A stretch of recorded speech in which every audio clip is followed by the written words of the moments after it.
meus amigos, repetimos os votos de paz que foram enunciados no início destas atividades.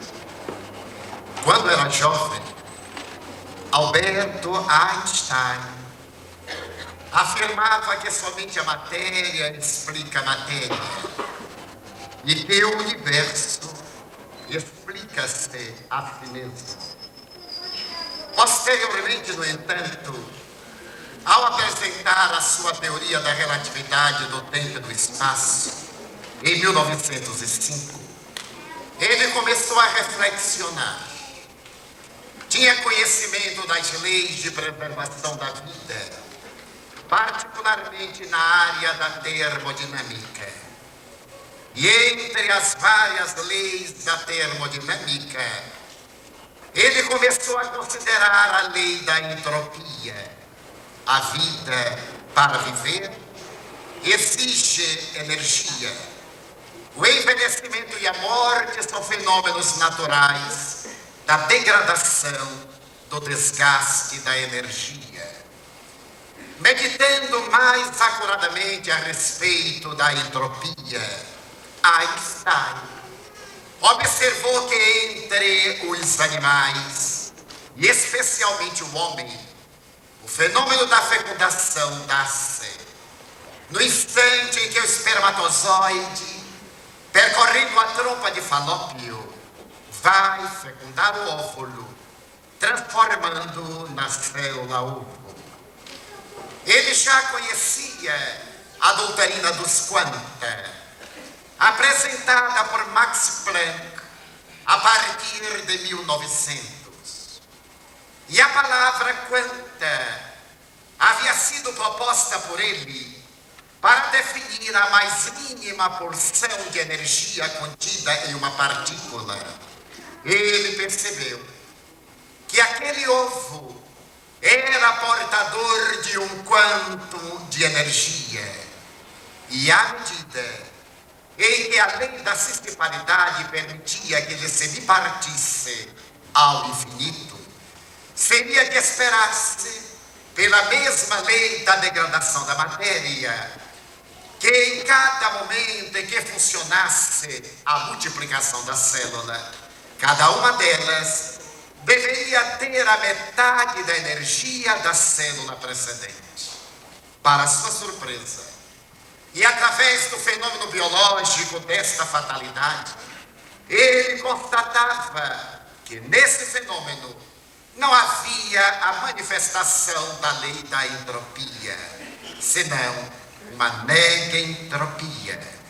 Porque cada célula, ao partir-se, apresentava naquelas que as sucediam o mesmo quantum de energia da célula primitiva, até quando atingisse em um organismo adulto como o meu 60 trilhões de células, todas elas são portadoras do mesmo quantum de energia inicial, constatando, através da biologia, a realidade negentrópica desse fenômeno termodinâmico, Einstein teve a coragem de declarar: a matéria não explica a matéria. E o universo não se explica a si mesmo. Posso asseverar que fora do universo existe um poder atuante e um poder pensante que independe dele. Essa declaração de Einstein era a maneira pela qual ele fazia a viagem de volta ao conceito teísta.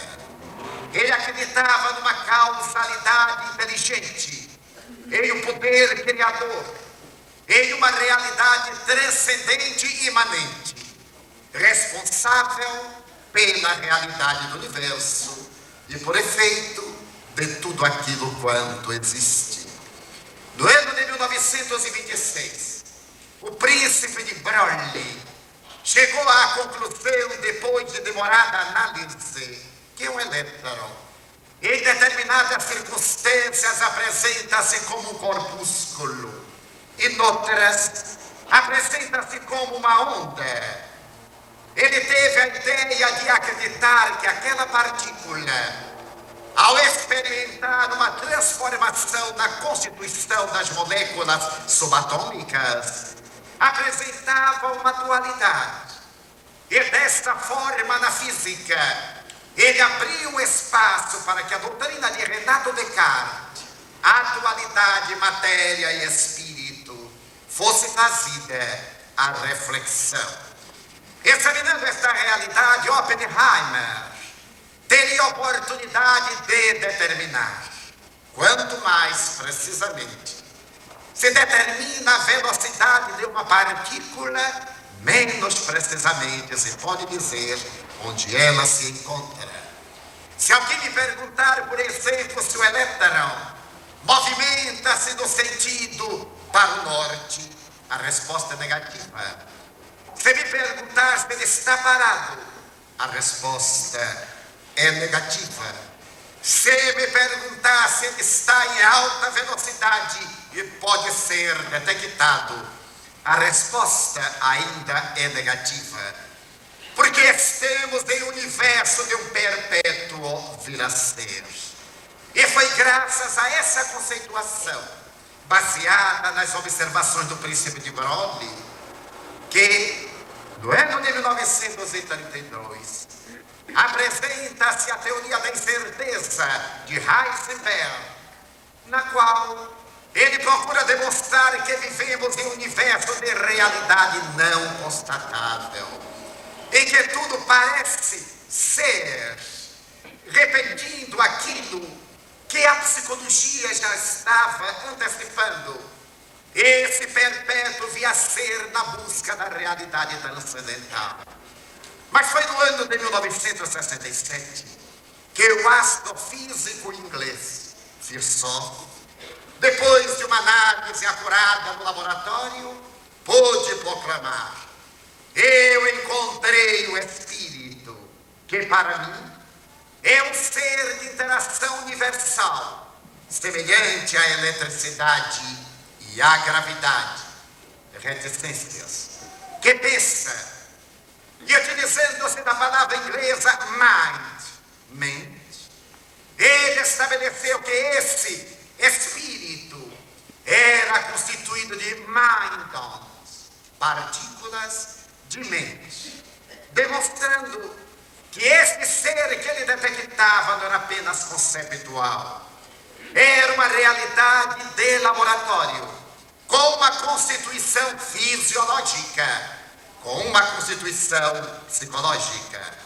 As partículas mindons que o constituíam eram naturalmente elementos materiais, entre aspas, mas eram também elementos psicológicos, porque procedentes da mente originária. Se compulsarmos a obra de Allan Kardec, o codificador da doutrina espírita, em O Livro dos Espíritos, a questão número 1, apresenta-nos a visão teleológica a respeito da divindade. E Allan Kardec, discrepando da velha teologia, da ética ancestral, ao invés de indagar quem é Deus, em cuja pergunta estava embutida a resposta, porque o relativo já significava que homem é Deus, ele indaga: que é Deus? E a resposta dos seres que dirigem o psiquismo da humanidade é uma verdadeira revolução dentro dos conceitos arcaicos das religiões. Deus, respondem os espíritos, é a inteligência suprema do universo e a causa primeira de todas as coisas. Parecendo insatisfeito com a colocação filosófica, Allan Kardec, na questão número 8, volta a inquirir: e que prova se pode ter da existência de Deus? A resposta, pela sua simplicidade, é de um alto conteúdo filosófico e lógico. Em um axioma, respondem eles, que aplicais às vossas ciências: todo efeito provém de uma causa. Logo, tudo aquilo que não foi feito pelo homem, por Deus, foi feito. E procurando penetrar a sonda da investigação no organismo da realidade transcendente, na questão número 23, volta a indagar Allan Kardec, que é o Espírito. É o princípio inteligente do universo. E na questão número 72, ele volta à carga, que são os espíritos, são seres inteligentes do universo que habitam o mundo fora da matéria. Detenhamos-nos nestas citações para vermos a atualidade do pensamento espírita com a ciência contemporânea. Indagado Agostinho de Hipona a respeito da realidade de Deus, ele disse: se alguém me pergunta quem é Deus, eu não sei. Mas se alguém não me pergunta quem é Deus, eu sei. Posteriormente, Padre de Spinoza teria oportunidade de dizer que Deus, perdendo as suas características humanoides, e aquela apresentação antropomórfica, era o natureza. A natureza da natureza. Naturalmente, atualizando o pensamento de Aristóteles em torno do primo móveis, do primeiro motor, o primeiro movimento. Por sua vez, embelezando o pensamento socrático platônico do eidos, a ideia, a energia primeira, a causalidade. A doutrina espírita vem antes de Albert Einstein, 49 anos, e assevera que Deus é a inteligência suprema do universo, com o que anui profundamente Einstein. Posso asseverar que fora do universo existe um poder pensante e a causa primeira de todas as coisas, e atuante, que independe do próprio universo. Esta colocação da doutrina espírita mata a tradição mitológica, embora, como disse muito bem a conferencista que nos antecedeu, a criatura humana não possa viver sem um mito, desde a velha concepção do mito da caverna até o mito de Rambo, substituindo o Chapeuzinho Vermelho, os 7 anões, a Bela Adormecida. Nós temos hoje nas televisões as belas acordadas, e muito bem acordadas, substituindo o velho mito, a bengala psicológica de apoio. A doutrina espírita convoca o homem a uma reflexão mais consentânea com as grandes e revolucionárias conquistas do último quartel do século XIX e da preparação do terceiro milênio. E este século tem a tarefa de realizar, porquanto mata o Deus machista, aquele Deus tradicional judaico-cristão, cede lugar a uma realidade muito mais abrangente, que Deus não é apenas o Pai, é o Pater Mater do Vedanta, dos Upanishads, do Bhagavad Gita, da doutrina de Krishna, várias vezes representado na mitologia, metade homem, metade mulher, em uma simbologia desta realidade das duas manifestações da vida, as duas polaridades, ofrente masculina e costas femininas reciprocamente, para dar a Deus a dignidade da força criadora. E Deus do velhinho ocioso que após 6 dias apenas de trabalho foi repousar e até hoje não fez mais nada, sendo negado pela palavra austera de Jesus: meu Pai até hoje trabalha e eu também trabalho, demonstrando que o trabalho é uma lei natural, como estudou Allan Kardec na terceira parte do Livro dos Espíritos. É uma lei da vida e que faz parte do nosso cotidiano, não como uma necessidade castradora punitiva das tradições, muito bem abordada a questão pela nossa amiga Rosa Maria Muraro. mas como fenômeno natural de desenvolvimento das nossas aptidões, dos valores que jazem inertes em nós e que aguardam o solo próprio de desenvolvimento da glande para que o carvalho possa tornar-se exuberante. Nesse momento aparentemente caótico, vemos que em realidade se prepara uma era nova, a era do espírito imortal.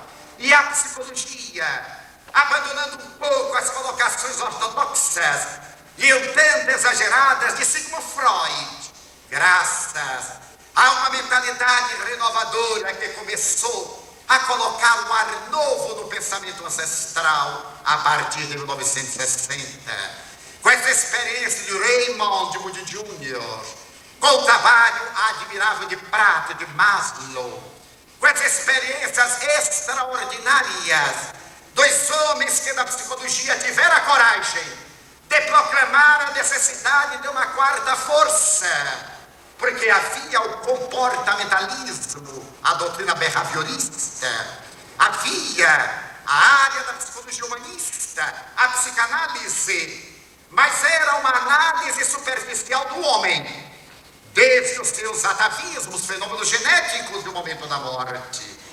Então esses modernos psicólogos tiveram a coragem de examinar o homem integral, um homem holístico, um homem no qual a matéria não fosse uma coisa a ser estudada à parte, nem o espírito, um epifenômeno para ser estudado à margem, mas uma realidade global, mesclada também com o meio ambiente, com a sociedade, com o universo, em cuja observação não houvesse nem observador nem observado, mas se mesclassem dentro da física e da psicologia para aparecer a psicologia transpessoal, entrevendo a realidade de um ser imortal, de um ser pré-existente ao berço, sobrevivente ao túmulo e herdeiro de si mesmo, não aquele ser bíblico condenado a trabalhar para poder, através do suor da face, prover a própria manutenção. Tampouco aquele indivíduo elegido pela graça, que aparentemente já está salvo, seja qual for a sua conduta.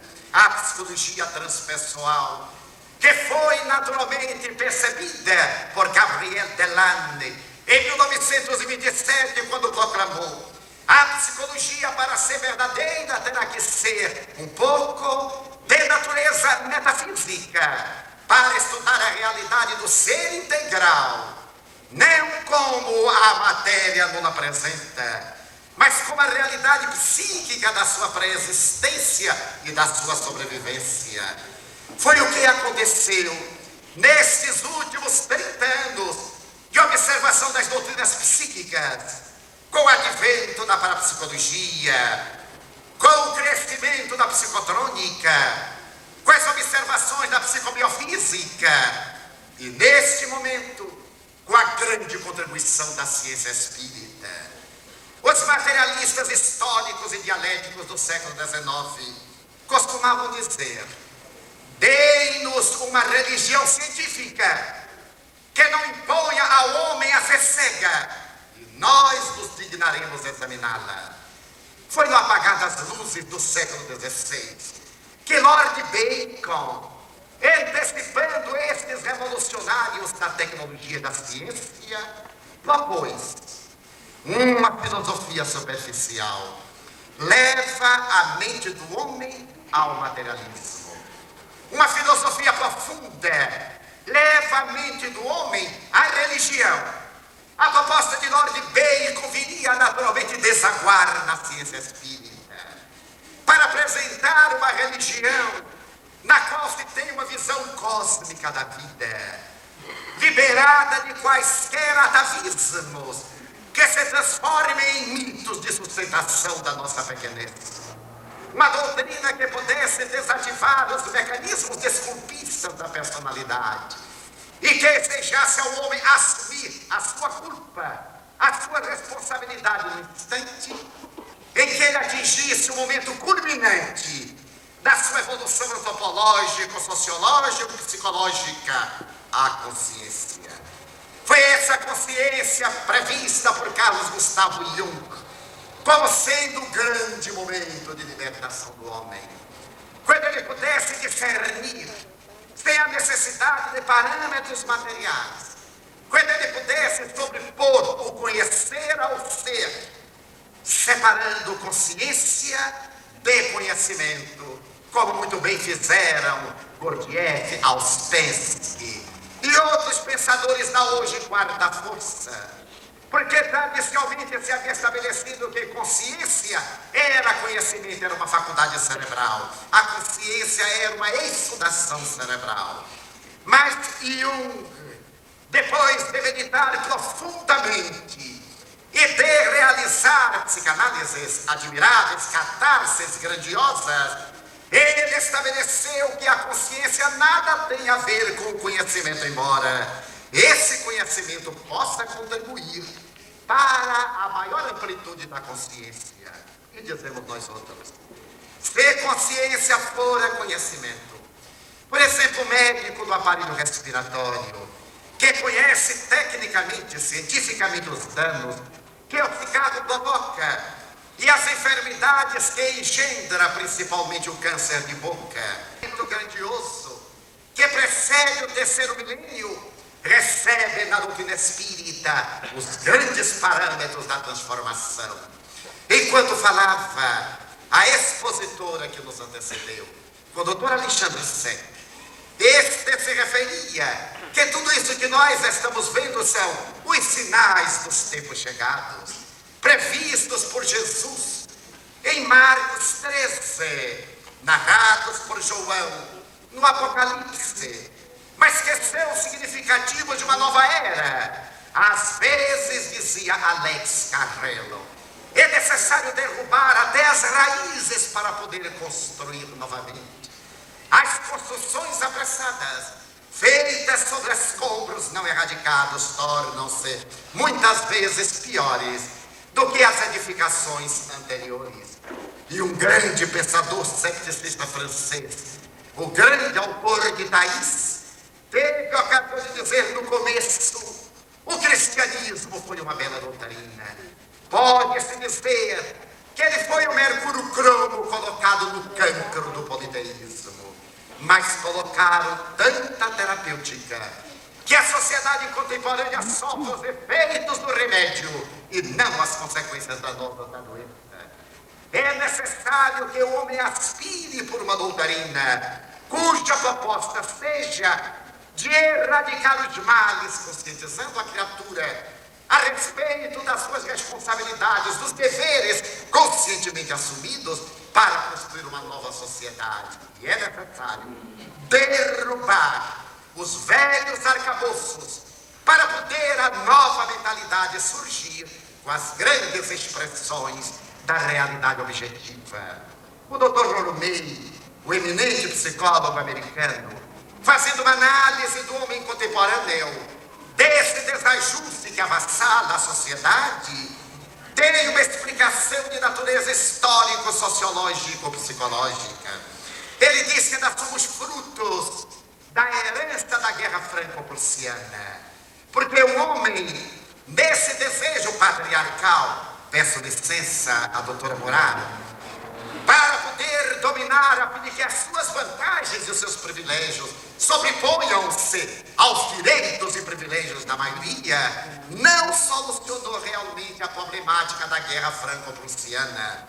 A paz firmada nos gabinetes foi uma paz de ebulição, abrindo espaços para que voltasse a guerra, porque a guerra é muito útil aos usurpadores, que seria dos poderes militares, dos ambiciosos ditadores, se o carro e o clangor da guerra não continuasse na terra nesses 6.650 anos aproximadamente.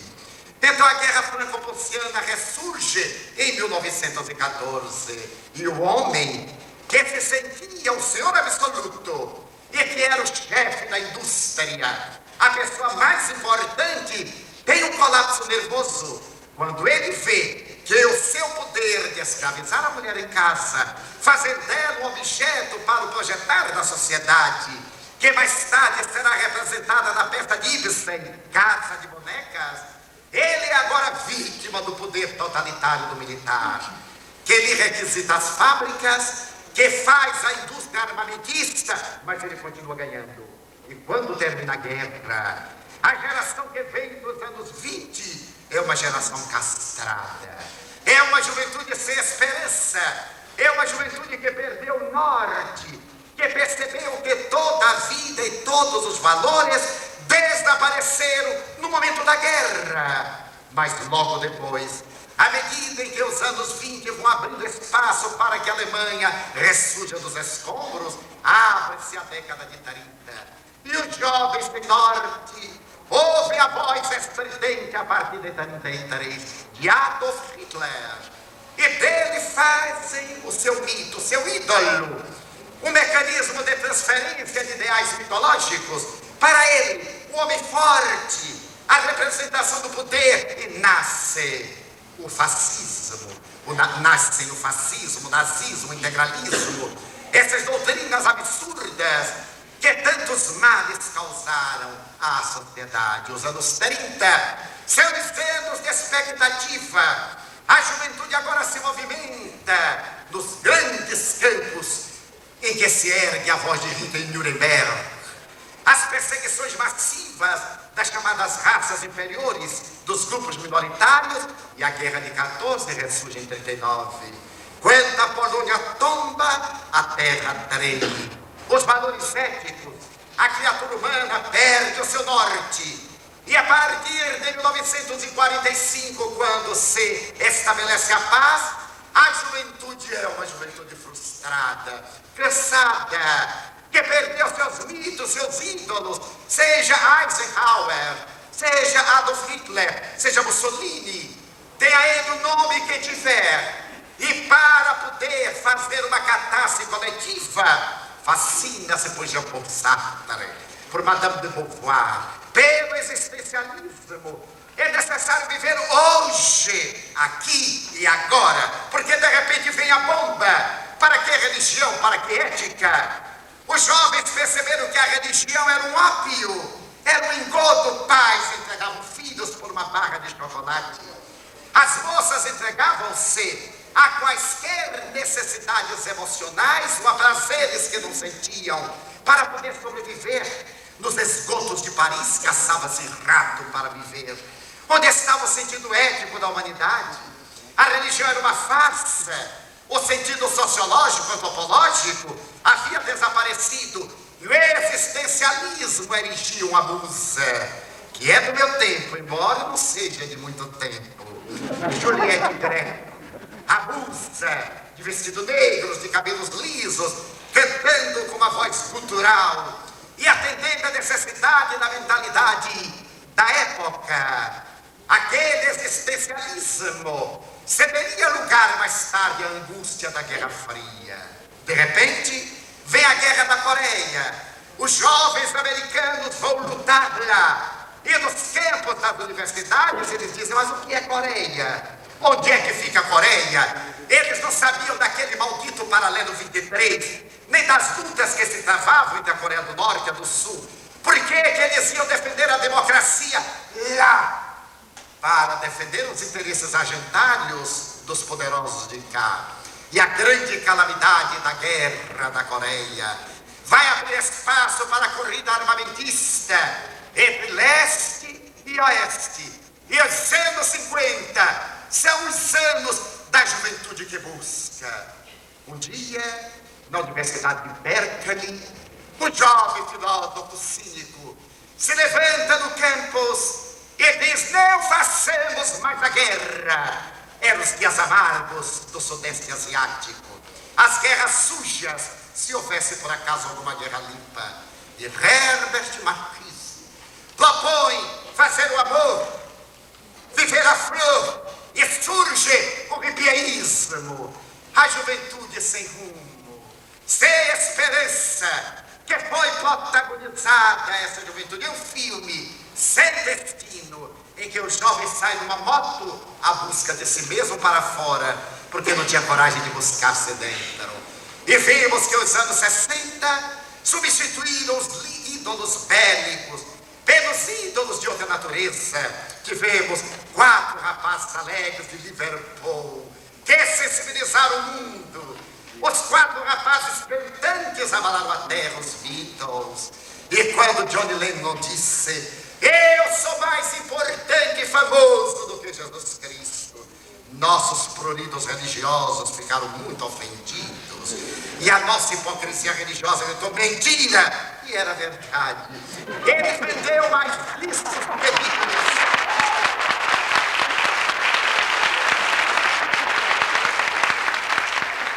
As suas músicas foram mais cantadas do que o Sermão da Montanha recitado. Era uma grande verdade. Ele não tinha nenhuma culpa. É o nosso mecanismo de agressão para a defesa. É necessário matar o audacioso que diz a verdade para continuar na ilusão da mentira. Logo depois aparece uma jovem magra na Inglaterra, feia para os padrões da época, Mary Quant, e diz à mulher: vamos suspender as saias. E veio a mini saia, que foi um horror naquele tempo. Hoje a micro saia é uma coisa tão pesada. Mas a mini saia de Mary Quant abalou a terra. Os governantes arbitrários proibiam as mulheres de usarem mini saia, porque o tormento era deles, não era deles, coitado. Era a maneira de punir a audaciosa, que apresentava pernas muito bonitas e pernas horrorosas. Porque ali não escapava ninguém. Teve perna, vem a público. E não pode haver nada mais feio do que joelho, dizem. Eu acho lindo, mas o povo diz que é muito feio. Então esses movimentaram a terra. Surge um rapaz caminhoneiro, move os quadris e abala a América, conquista o mundo. Elvis Presley. Então a música experimenta uma revolução. As artes em geral abandonam a figura, descaracteriza-se desde os anos 20, graças a um grupo de heróis ao fugido de audaciosos. Há uma revolução. E os anos 70, os anos 70 são os anos da volta para casa, porque a busca de fora não atende às necessidades de dentro. São jovens que voltam do Nepal, toxicômanos. Acaba a guerra do Vietnã, acaba a guerra do Sudeste Asiático. E eles que para matar foram estimulados a usar droga, voltam para a paz. O que é a paz? Eles eram dependentes. As drogas adictivas haviam os destruído. Continuou a usar droga e rompe a violência urbana, graças aos poderosos da terra, graças à miséria socioeconômica, porém graças à miséria moral, que é a geradora de todas as outras expressões de miséria.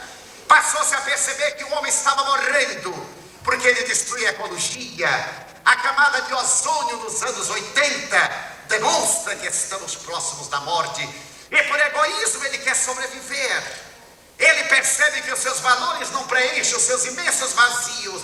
E a juventude dos anos 80 é uma juventude aturdida, diz o doutor Rolomei, aturdida, sem destino, procurando padrões exatamente no momento. E que é uma nova psicologia, uma nova antropologia, uma nova ciência religiosa propõe a volta para casa, o homem e a mulher, unindo-se para a construção da família, pelos vínculos imensos do amor, não pelas rotulagens tradicionais das leis regionais, mas pelos sentimentos profundos que caracterizavam a criatura nos primórdios do seu processo de evolução antropológica. E apesar desse bártaro que ameaça destruir tudo, as perspectivas para o terceiro milênio são as mais admiráveis, porque a matéria cedeu lugar à energia. A energia lentamente cede lugar ao princípio inteligente da vida. E o homem, no conceito einsteiniano, é um conjunto eletrônico regido pela consciência.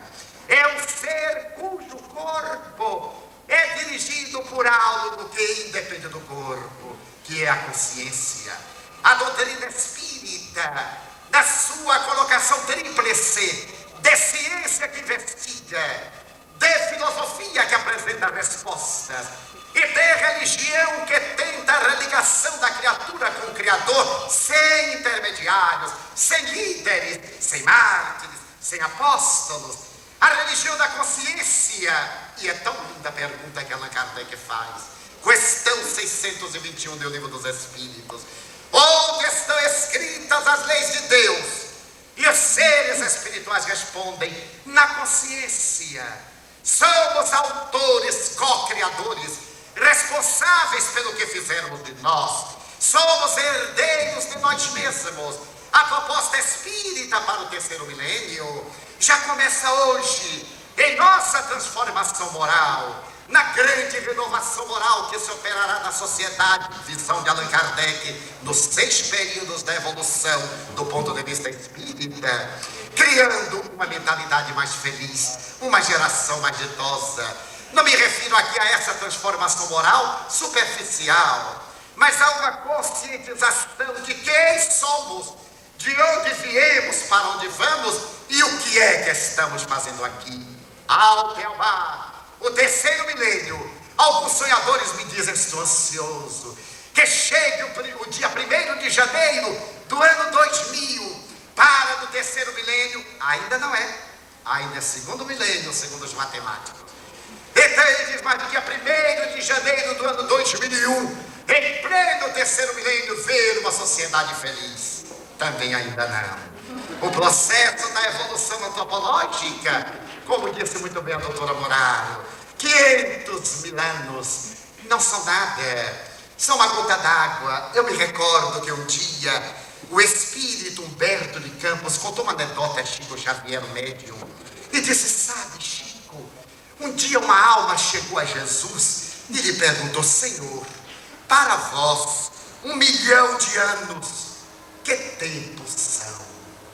Jesus disse: 1 milhão de anos são o tempo de 1 segundo para mim. E a alma ficou deslumbrada. Era brasileiro até. E já falava até a moeda nacional. Senhor, e 1 bilhão de dólares para vós, que são 1 bilhão de dólares, que é a nossa moeda. Ai, Jesus disse: 1 bilhão de dólares, 1 bilhão de dólares, 1 centavo, meu filho. Aí a alma disse: ô Senhor, dá-me 1 centavo. Ele disse: espera 1 segundo.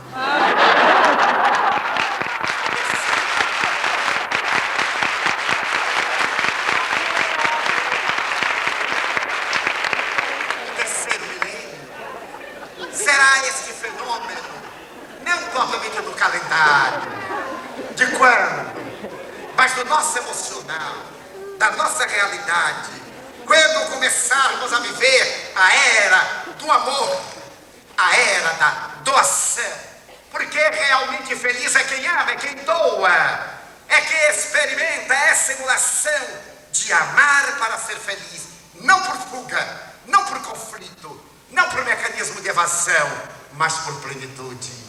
Então a aurora que começa para nós, embora as sombras teimosas que ainda pairam, é o amanhecer de uma nova era, na qual e com a qual todos estamos comprometidos, devendo fazer uma parte, por menor que seja, e para concluir, a necessidade de deixarmos de acusar, para nos examinarmos como propôs Ken Keyes, o psicólogo americano.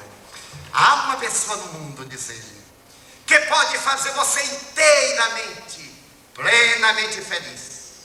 Há uma pessoa no mundo, e somente uma, que pode fazer você totalmente, absolutamente feliz.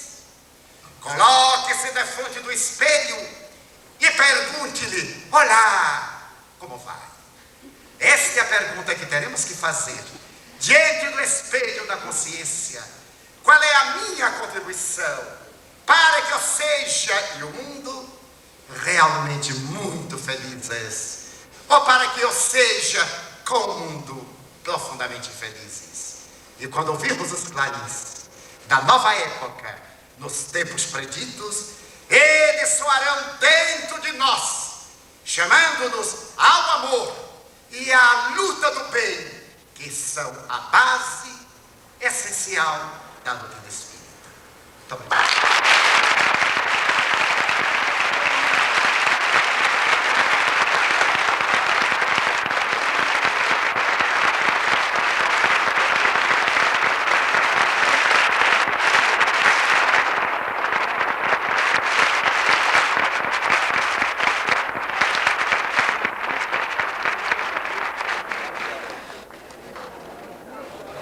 Muitíssimo obrigado, Divaldo Franco, pela excelente palestra. Antes de Pereira Franco, daí me endereço para o seguinte comentário, pedindo que ele faça o seguinte comentário. Que o senhor nos explicasse sobre aquilo que, segundo os espíritos, os grandes espíritos e os ensinamentos espiritualistas, nos dizem que a ligação espírito-matéria, com relação à vida física nos mundos populares como a Terra, parte do princípio detonador da gestação, o qual o espírito ou o princípio inteligente constrói seu próprio corpo em coparticipação com os dois doadores na fecundação, espermatozoide e óvulo e desenvolvimento futuro dessa célula máter. Enfim, que nesta inter-relação espírito-matéria, o ventre materno para o espírito reencarnante seja considerado a câmara da materialização, de materialização, e que os dois, ambos, são doadores, são co-doadores dessa mesma construção do corpo físico, mesmo na continuidade dessa construção, mesmo que estejam à distância, ou seja, mesmo que o marido, separado da esposa, depois da fecundação desse óvulo, ele esteja do outro lado do mundo. E isso se conclui aquilo que a senhora Rose Maria falou sobre o homem, o próprio nativo, sentir aquele desgaste físico e permanecer naturalmente em convalescência depois o parto da sua esposa. Gostaria de fazer. O homem, um ser constituído de 3 elementos. O homem no sentido genérico. O homem e a mulher, seres constituídos de 3 elementos. Espírito, perispírito e matéria. O perispírito é portador de um modelo biológico organizador. O espermatozoide e o óvulo possuem uma fatalidade biológica. Porém, as necessidades evolutivas são plasmadas por este órgão intermediário, que é conhecido da filosofia e dos mitos religiosos desde prísticas eras. Na Índia, na China, no Egito, na Grécia, na Idade Média e nos tempos modernos. Allan Kardec fez uma análise envolvendo a semente, e entre ela e a casca há o perisperma. Então, entre o espírito e a matéria há o perispírito. E mais tarde, analisando as funções desse perispírito, ele estabeleceu que ele é portador de mecanismos modeladores.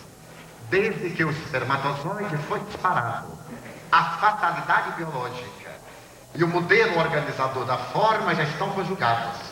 Não se faz necessário que o pai esteja presente, porque os mecanismos agora serão automatistas, decorrentes das experiências das encarnações passadas. O espírito traz em germe todo o seu patrimônio de ações que geram as leis do efeito, como decorrência daquela causalidade, a lei do karma. E é exatamente esse positivo kármico que vai plasmar no novo corpo, através do perispírito, as necessidades da sua evolução. Determinadas patologias físicas, mentais, determinados valores éticos, morais, determinadas possibilidades culturais, tendências, aptidões. E a doutora Dina Tcherminara, estudando toda a obra de Edgar Cayce na sua fundação nos Estados Unidos, no arquivo de mais de 50 mil experiências, ela chegou a dizer que esse corpo intermediário é responsável pela estatura, pela pigmentação, pela cor da pele, até por determinados modismos e maneirismos, chegando a que me pareceu um cúmulo, entre aspas, dizer que até a calvície nos homens está mais ou menos prevista por esse corpo intermediário como efeito da sua encarnação anterior. Daí os espíritas acreditamos em um ser trinário, constituído do espírito ou energia pura, do perispírito ou energia em transformação, e da matéria, que é a energia condensada. A partir da fecundação, o fatalismo biológico, plasmador, modelador, já está estabelecido.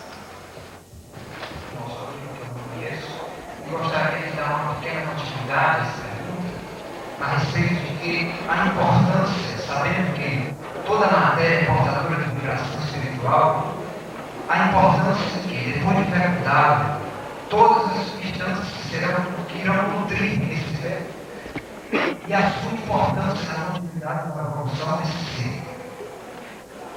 Sabemos que, como o senhor de Valdo Franco falou, que o cigarro e o álcool são substâncias que podem produzir, que produzem um efeito na multiplicação da evolução do espírito, que também existem alimentos, principalmente no mundo moderno, tão tóxicos ou mais do que o cigarro e o álcool.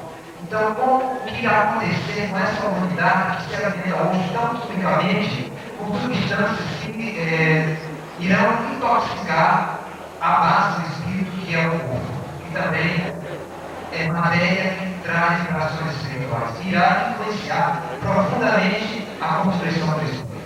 A colocação foi em torno, inicialmente, do álcool, o abuso do álcool e o abuso do fumo, produzindo problemas orgânicos. O que vai acontecer é que a pessoa morre antes do tempo e retorna depois com limites.